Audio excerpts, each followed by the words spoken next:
अगर आपने किसी से प्यार किया है ना, तो हमारे चैनल को ज़रूर सब्सक्राइब करना।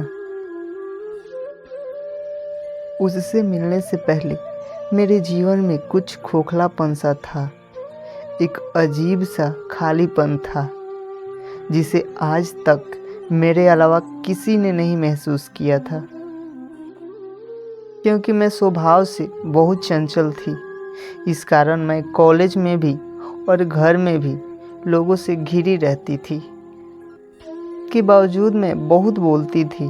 मेरे जीवन का एक दूसरा पल्लू भी था और जीवन में उस हिस्से में आने की इजाज़त मैंने किसी को नहीं दी थी। बाहर से खुश दिखाई देने वाली लड़की, जिसे लोग हर पल हंसते खिलखिलाते देखते थे, उसके बारे में ये अंदाज़ा तक नहीं लगाया जा सकता था कि वो अंदर से इतनी भी अकेली हो सकती है।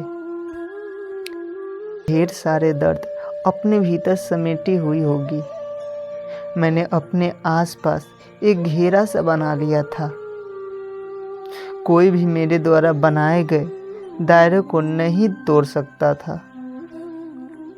मुझे इस बात पर यकीन नहीं हो रहा था कि वो लड़का मेरे बनाए गए दायरों को तोड़कर मेरी सोच में समाता चला जा रहा था।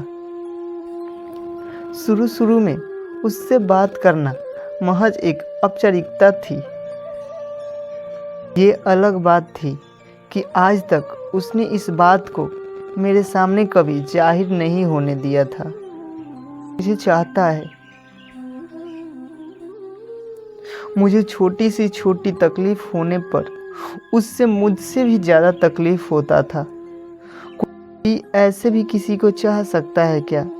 यकीन करने में बहुत वक्त लगा, लेकिन समय के साथ मुझे इस बात का एहसास हो गया था कि ये लड़का मेरी चिंता करता है, मेरा ख्याल रखता है।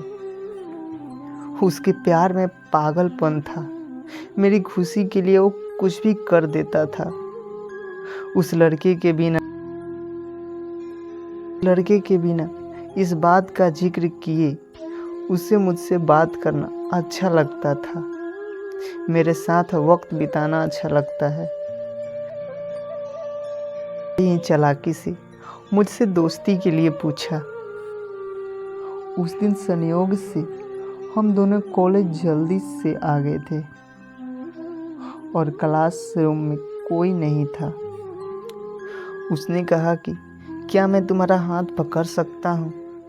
पहले तो मुझे आश्चर्य हुआ कि आज इस लड़के को क्या हो गया कि ये तरह की बातें क्यों कर रहा है। लेकिन मुझे उस पर पूरा भरोसा था। उसने इतनी ऑनेस्टी से मेरा हाथ मांगा कि मैंने उसे मना ही नहीं कर पाई और मैंने उससे अपना हाथ दे दिया। मेरा हाथ अपने हाथों में लिया और कहा, क्या तुम मेरी दोस्त बनोगी? तुम मुझे बहुत अच्छी लगती हो और मैं तुम में एक अच्छा दोस्त देखता हूँ, अच्छा इंसान देखता हूँ और मैं चाहता हूँ कि मैं ज़िंदगी भर तुम्हारा दोस्त बनकर तुम्हारे साथ रहूँ। इतनी ईमानदारी से अपनी इस बात को मेरे सामने रखा कि मैं ना नहीं कर पाई और मैंने हाँ कर दिया। उस दिन उसने बस इतना ही कहा और वहाँ से चला गया। मुझसे दोस्ती करने की खुशी मैं साफ साफ उसके चेहरे पर देख सकती थी। मैंने इस बात को बड़े हल्के में लिया। हालांकि मुझे ये सोचकर दिन भर बहुत हंसी आ रही थी कि किस तरह डरते डरते उसने मेरा हाथ पकड़ा था। मेरे आसपास रहने वाले लोग ये देखकर समझ गए थे कि बात है। अब हम दोनों अच्छे दोस्त बन गए थे। उसने बड़ी ही चालाकी से मुझसे किसी भी वक्त फ़ोन पर बात करने की इजाज़त मांग ली थी। अब वो मुझसे फ़ोन पर बातें करने लगा था। अब उससे बातें करना मुझे भी अच्छा लगने लगा था। मेरे अंदर क्या चल रहा था मुझे समझ में नहीं आ रहा था, क्योंकि मैं उसके फ़ोन का इंतज़ार करने लगी थी। क्यों मैं उसकी ओर खींची चली जा रही थी? क्यों?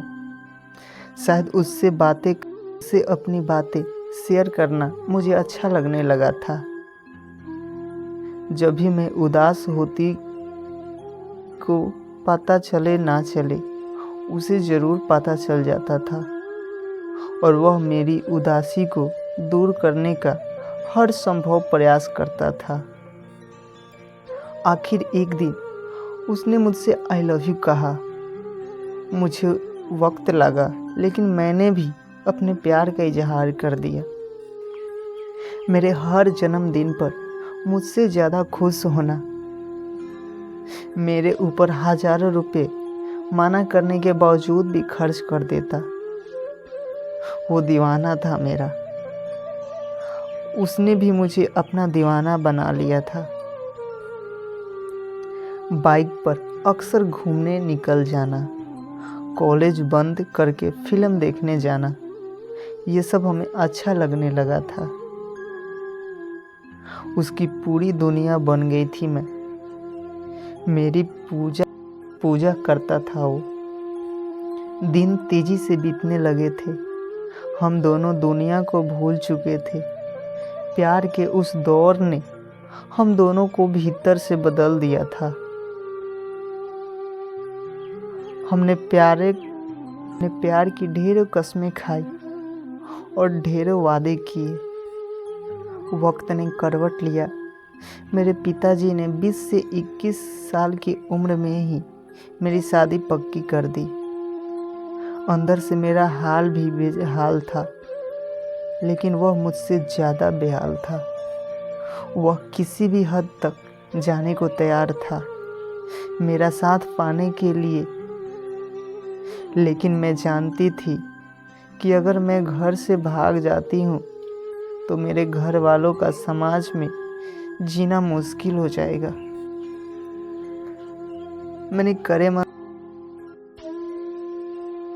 मन से मैंने उसके साथ जाने से इनकार कर दिया। वह हर दिन सैकड़ों बार कोशिश करता कि मेरे फैसलों को बदल पाए, लेकिन मैं नहीं मानी और मेरी शादी हो गई।